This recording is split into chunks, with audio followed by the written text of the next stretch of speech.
家，喬治奧威爾嘅1984嘅世界就離我哋唔遠。咁政府亦都唔單單係強盜邏輯，呢個絕對唔係我哋所願意見到嘅。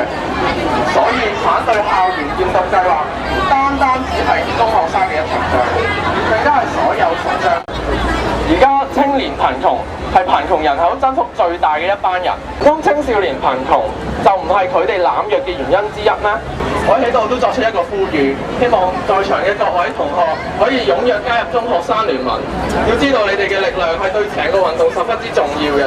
要等曾蔭權同埋我哋管治班子知道，香港嘅中學生運動係方興未艾，反對校園驗毒計劃只不過係第一步，我哋絕不妥協。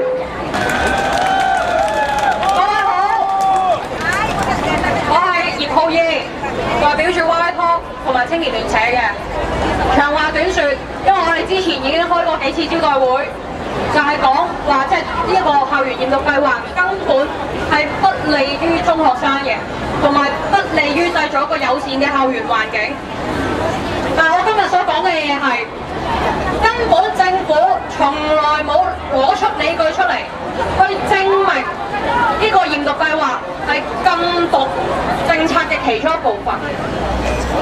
如果大家仲記得施政報告裏邊講話禁毒嘅政策，其中一個招數係咩呢？就係驗毒。但係政府從來冇解釋過點解會係禁毒政策。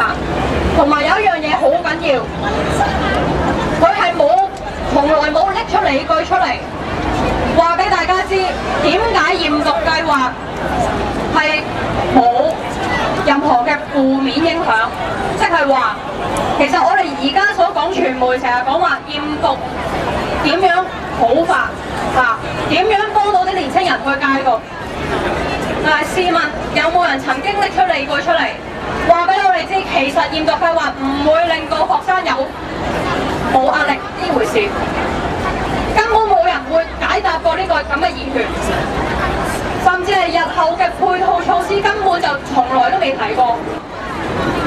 有邊一個係曾經同我講過話，一開始係要俾青年人去簽同意書啊？係去到最後尾微調嗰陣時先至話俾青年人去簽同意書。點解要咁樣去微調法呢？因為我哋而家咁樣去嘈，咁樣去嗌先至有。點解要咁樣去嗌先至有啊？根本政府就一開頭冇諮詢過青年人嘅意見，所以懇請大家今日遊行嘅時候記住，青年人係主體，青年人意見係好緊要。如果而家呢一刻青年人係冇俾到我哋嘅意見出嚟，而去強制推行呢個驗毒計劃嘅時候，呢個政府係可恥㗎。我哋搞咗要反驗毒嘅運動，搞咗幾個月，我相信我哋係真係有成績，我哋係真係會營造到一股聲音嘅，大家話係咪？係。好，咁我哋咧而家咧就開始遊行上去啦。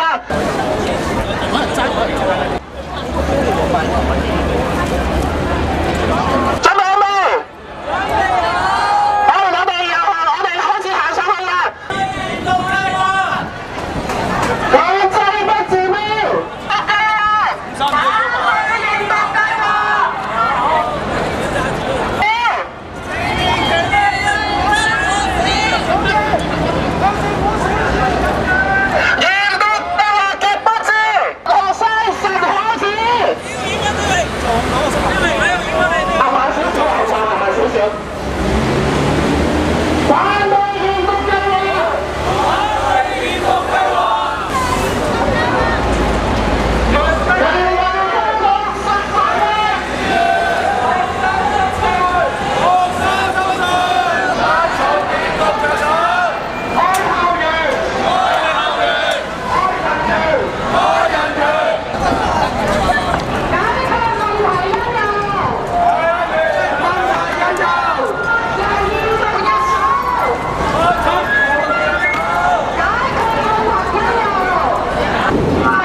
學生心碎。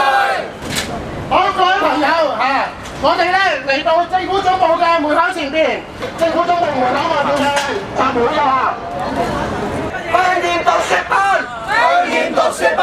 成個反驗毒嘅運動裏邊咧，其實我哋咧都會揾咗好多唔同嘅團體去幫我哋手，去支持我哋。我哋俾啲掌聲啊！西醫工會嘅朋友，全港西醫咧都係會全力支持你哋嘅。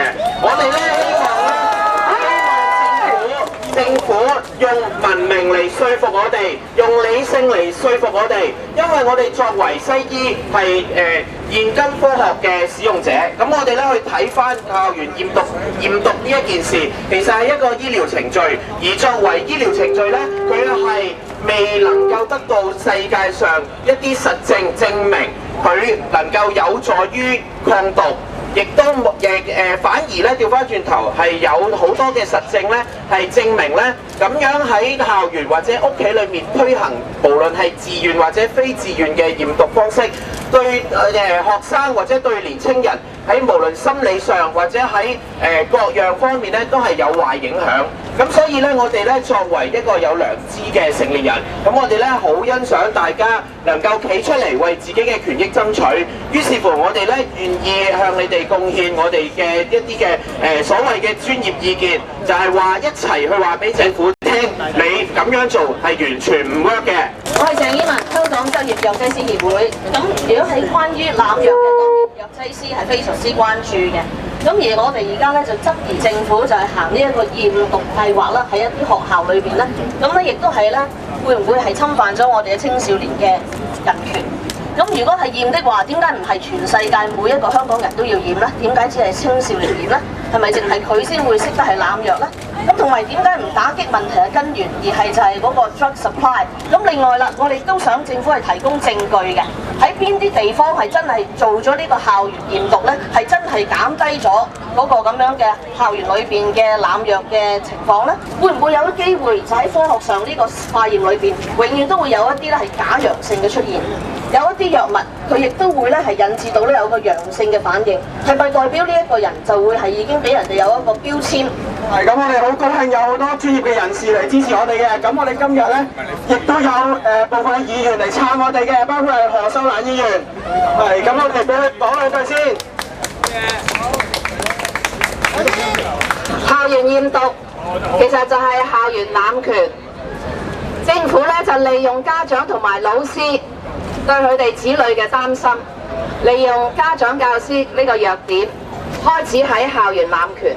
但係要打壓嘅唔單止係年輕人，其實喺有一次嘅立法會會議上咧，禁毒專員黃碧儀咧係講過，佢話政府係考慮緊係會立法將呢個驗毒嘅程序擴展到成人，所以大家唔好以為而家受打壓嘅係無助嘅年輕人。咁我哋仲有呢一個長毛梁國雄議員嚟撐我哋嘅。咁長毛，